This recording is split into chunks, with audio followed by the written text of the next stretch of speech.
Morocco has taken the soccer world by storm recently with an impressive World Cup run that saw them advance to the semifinals, finishing 4th overall. Their women's team will be making their first World Cup appearance in this year's tournament, and the U23s just won AFCON over the weekend. So it has been a pretty fantastic year for soccer in Morocco and in Africa. So for more on this and other stories, let's bring in former pro and African soccer expert, Mbizo Mzamane. Welcome to Morning Footy. It's great to see you. Good morning, folks. Thank you so much for having me. I'm absolutely delighted to be here. Okay, so you are in Sao Paulo, Brazil, which is where you said you have been for the last 4 years. What are you doing there? I'm doing a number of things, as a matter of fact. I'm an educator at a pretty snazzy private school down here, but I'm also coaching. I came down to do my CBF coaching badges with the Brazilian Federation, and I've since then been working in a few academies and other sports programs down here. Wow. Programs. Look at you making the ACC proud. Wake Forest alum up in here. So what do you think is the state of Brazilian football in terms of you being there? What have you seen from the education process?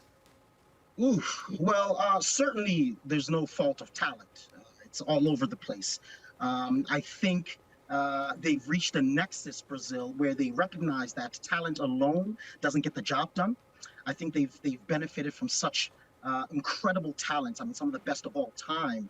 And they're at a moment where they realize that. I think the coaching staff, the back staff, development is important, and they can't keep relying on global gems showing up out of nowhere. So they're in this transitional period, I think, of trying to look at their structures and maybe look to rebuild in a way that's deliberate and coordinated. And Mbizo, there's not that many big-name coaches in Brazil at the moment. Obviously, maybe just Fernando Diniz is the one that stands out, but maybe Mbizo's that next guy to take Brazilian football to the next level with these coaching badges. I'm ready. I am ready, folks. I am ready. They just need to call me. And Mbizo, now I want to shift focus to Africa because that's why we brought you in. And the Moroccan football stock has gone very high in the last couple of months. I mean, Susanna already mentioned all their achievements. Unprecedented, really, for a nation that's wild about their football and so passionate and producing many players and finding a lot of dual nationals. Where do you see that Moroccan football can get to? Well, it looks like the sky's the limit at this current juncture in time, folks. I mean, the success that they're experiencing now certainly did not come overnight, and is the fruit of a lot of serious labor by Moroccan football proponents, and then, of course, the plan, the coordinated development strategy implemented by the presidency since 2014. And this includes not only football on the pitch, but, of course, training managers, coaches, medical staff, referees. So it's a very wholesale strategic development process that looks like it's taking them through the roof. I want to ask about the Moroccan women's team. The Moroccan men are 13th in FIFA rankings. Moroccan women, 72nd. But they did qualify for their first Women's World Cup. This is going to be a big opportunity. So football across the board in the entire country, from the lower levels to both sides of the sport, are doing really well. What can we possibly expect from the Moroccan women's team? Well, I think we should certainly temper our expectations, seeing as it's their first. But again, with the structures that are in place in Morocco and the way that they're being managed, I mean, I've heard a lot of good things spoken about them from my networks. And I think we can expect them to compete, certainly, with a lot of pride. And following sort of the same vein that the rest of the teams have been following, which is really to represent with the plum, to play their hearts out, and to carry what has been an incredible process of transformation for Moroccan football. It's going to be tough for them. They're in a little bit of a group of death. They got Colombia, Germany, and South Korea. Ooh. So it's going to be a tough one for them. Yeah. But again, it's like your first World Cup. Yeah. Take the positives. It's there. We score a goal. We get a result. Like that's the story, because we're there trying to, obviously change the future for the sport for women in that country. And Mbizo, let's turn the page. Let's flip it upside down and talk about players of African descent coming back to the continent to give back and volunteer and try and spread the knowledge and wealth that where they've grown up and accumulated over the years. What can you tell us about Mbappe going over to Cameroon and seeing some of these sites? Yeah, absolutely. I mean, it's a big movement that's been happening recently, and I think a lot of Africans are very pleased to see it. They do this for a number of reasons. Of course, as you mentioned, there's the humanitarian reasons where they go in to support various causes through their foundations or just on an independent basis. But a lot of them also go back to reconnect with their homelands, and many of us Africans who have grown up in the diaspora understand the importance of that reconnection on a very profound cultural, even spiritual level. And many of them are sort of discovering another aspect, another component of their identity, which I think is key to any individual's well-being, but also to their process of sort of helping bring notoriety to these African nations and some of the problems they're going through, but also the beautiful things that they boast.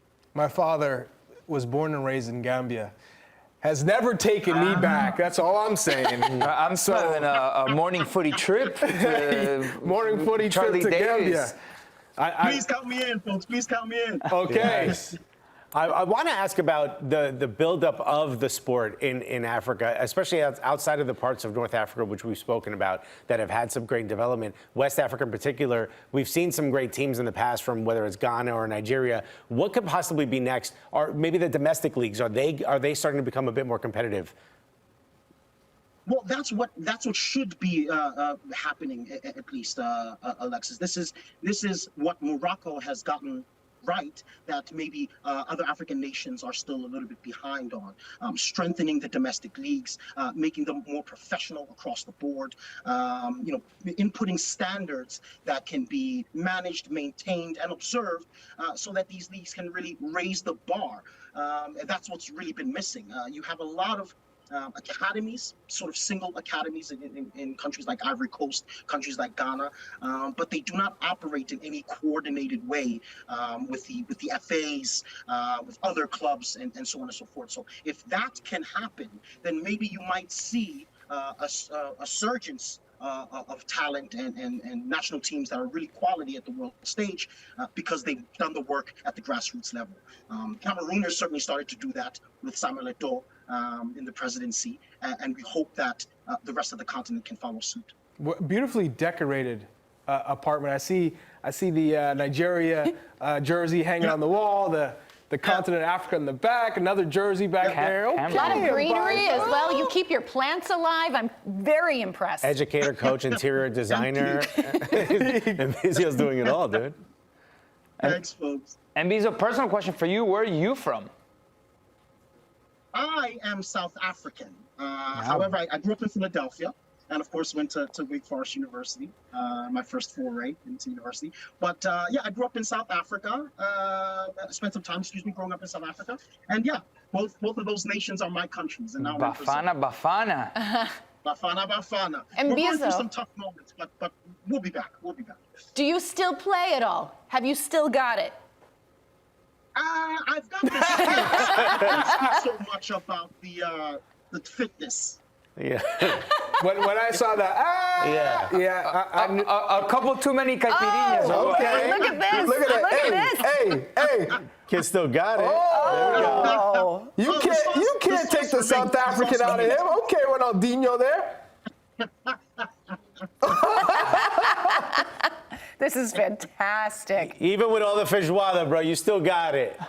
Even with all the feijoada, my brother. Even with all the feijoada. Too modest. Well, Mbizo, we really appreciate your time. Thanks so much for joining us today on Morning Footy.